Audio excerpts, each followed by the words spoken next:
Josh and I have separated. We're good friends. I just know that he is a good person. He is the Hiwalayan nila Geraldine at Josh ng The Blackman family.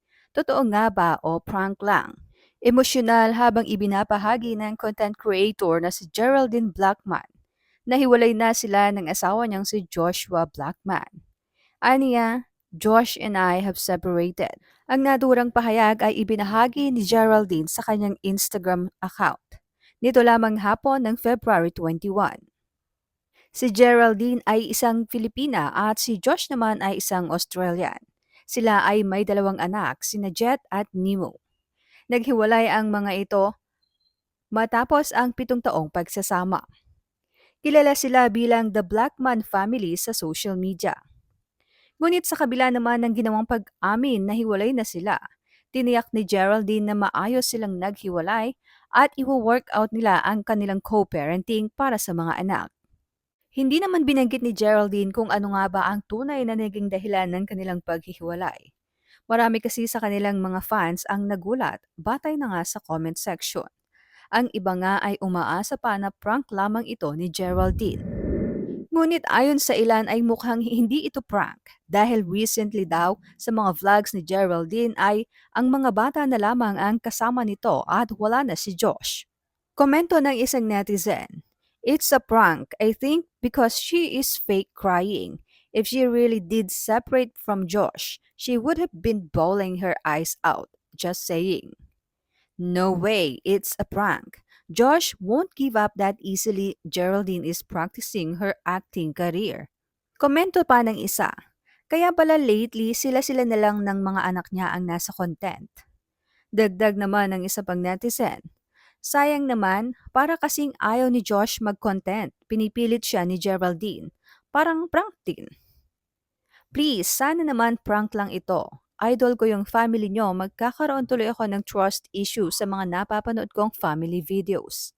OMG, sana hindi totoo. Sayang talaga kapag hiwalay na sila. Gusto ko pa naman mga videos nila ng pamilya niya. Dagdag pa ng isang netizen, "I can tell Josh was so unhappy. Nonchalant. Probably hindi na sumaya. Nagbago kasi ang ugali at itsura ni Geraldine since sumikat ng husto." Pagsang-ayon naman ng isa, "Saka iba kasi yung treatment ni Geraldine sa asawa niya. Kahit sa mga jokes niya parang di na maganda, pero sana prank lang talaga." Ayon pa sa isang netizen, sa mga videos ni Geraldine, kinikilig siya sa mga lalaki. Meron pa nga siyang isang video, ginawa niya ng content yung kunwaring gwapong neighbor niya ako ang na-cringe. If you are a married woman, dapat di mo na pinapakita yun kahit for fun lang. Pero at the end of it all, respect sa husband mo na lang sana, kahit mukhang under lagi siya sa content nila.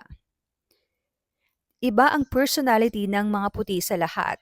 Masyado silang complicated. Buti pa mga lalaking Pinoy mabait at gentleman. Yung asawa ni Pok Hwang, ganun yun yung typical. I'm not saying irresponsible lahat. Pero di sila yung ideal husband. Family man, medyo magtitiis ka pag kasama mo everyday. Ayon naman sa isang netizen ay ipapalo na daw niya si Geraldine. Mayabang kasi si Inday, puro porma at pagpaparetoke ang inaatupag. Feeling artista na. Instead na ayusin yung asawa na naka-t-shirt, naka-chinelas, na naka-bonjing. The woman just gives social climber wannabe vibes. Dagdag pa ng isa, "True, mukhang tingin na lang siguro sa asawa niya palamunin. Wala yatang work yung Josh at siya na lang bumubuhay. I have a feeling na fell out of love si girl dahil sa status niya ngayon." Ayon pa sa isang netizen, "Kung prank man ito, Geraldine, ang pangit ng prank mo. Hindi nakakatuwa." Hirit naman ng isa pang netizen, "Not all happy in social media are happy in real life.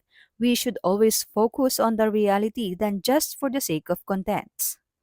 Money really can't buy happiness.